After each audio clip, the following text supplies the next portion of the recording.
ang bagong langit at ang bagong lupa. Pagkatapos nito, nakita ko ang bagong langit at ang bagong lupa. Naglaho na ang dating langit at lupa, pati na rin ang dagat. At nakita ko ang banal na lungsod, ang bagong Jerusalem na bumababa mula sa langit galing sa Diyos. Ang lungsod na iyon ay tulad ng isang babaeng ikakasal, handang-handa na, at gayak na gayak sa pagsalubong sa lalaking mapapangasawa niya. Narinig ko ang isang malakas na sigaw mula sa trono. Ngayon ang tahanan ng Diyos ay nasa piling na ng mga tao. Mananahan na siyang kasama nila. Sila'y magiging mga mamamayan niya, at siya'y makakapiling na nila, at magiging Diyos nila. Papahirin niya ang mga luha sa kanilang mga mata.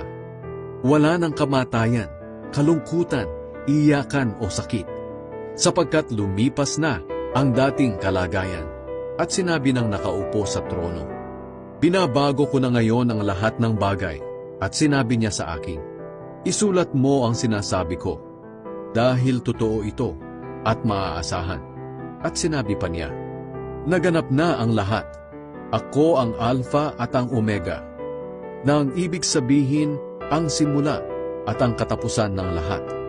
Ang sinumang nauuhaw ay paiinumin ko ng walang bayad sa bukal na nagbibigay ng buhay na walang hanggan.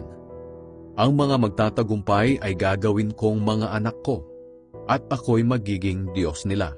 Pero nakakatakot ang sasapitin ng mga duwag, mga ayaw sumampalataya sa akin, marurumi ang gawain, mga mamamatay tao, mga imoral, mga mangkukulam, mga sumasamba sa mga Diyos-Diyosan, at lahat ng sinungaling. Itatapon sila sa nagliliyab na lawang apoy at asupre, na siyang ikalawang kamatayan. Lumapit sa akin ang isa sa 7 anghel na nagbuhos ng laman ng kanilang mga sisidlan na siyang 7 panghuling salot. Sinabi niya, halika, ipapakita ko sa iyo ang babaeng ikakasal sa tupa. Napuspos agad ako ng banal na espiritu, at dinala ako ng anghel sa tuktok ng napakataas na bundok. At ipinakita niya sa akin ang banal na lungsod, ang bagong Jerusalem, na bumababa mula sa langit galing sa Diyos.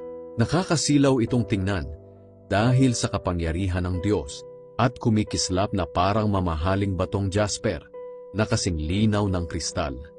Ang lungsod ay napapalibutan ng mataas at matibay na pader na may 12 pintuan, at bawat pintuan ay may tagapagbantay na anghel. Nakasulat sa mga pintuan ang pangalan ng 12 lahi ng Israel. 3 ang pinto sa bawat panig ng pader, 3 sa silangan, 3 sa hilaga, 3 sa timog, at 3 sa kanluran. Ang pader ay may 12 pundasyong bato, at nakasulat doon ang 12 pangalan ng mga apostol ng tupa.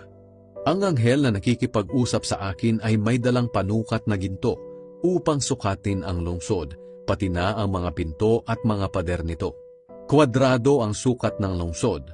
Pareho ang haba at ang luwang, 2,400 kilometro. Ganoon din ang taas nito. Sinukat din niya ang pader. 64 na metro ang taas nito. Ang panukat na ginamit ng anghel ay katulad din ng panukat na ginagamit ng tao. Ang pader ay yari sa batong jasper. Ang lungsod naman ay yari sa purong ginto na kasing linaw ng kristal. Ang pundasyon ng pader ay napapalamutian ng sari-saring mamahaling bato. Una, jasper. Ikalawa, safiro. Ikatlo, calcedonia.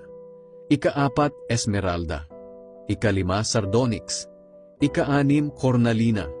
Ika-7, crisolito. Ika-8, beryl. Ika-9, topaz. Ika-10, chrysopraso. Ika-11, jacinto. At ika-12, ametista. Perlas ang 12 pinto, dahil ang bawat pinto ay yari sa isang malaking perlas. Ang mga pangunahing lansangan ay purong ginto na kasing linaw ng kristal. Wala akong nakitang templo sa lungsod na iyon, dahil ang pinakatemplo ay walang iba kundi ang Panginoong Diyos na makapangyarihan sa lahat at ang tupa. Hindi na kailangan ng araw o ang buwan sa lungsod, dahil ang kapangyarihan ng Diyos ang nagbibigay ng liwanag at ang tupa ang ilaw doon. Ang ilaw ng lungsod na iyon ay magbibigay liwanag sa mga bansa, at dadalhin doon ng mga hari sa mundo ang mga kayamanan nila. Palaging bukas ang mga pinto ng lungsod, dahil wala ng gabi roon. Ang magaganda at mamahaling bagay ng mga bansa ay dadalhin din sa lungsod na iyon. Pero hindi makakapasok doon ang anumang bagay na marumi sa paningin ng Diyos, ang mga gumagawa ng mga bagay na nakakahiya, at ang mga sinungaling.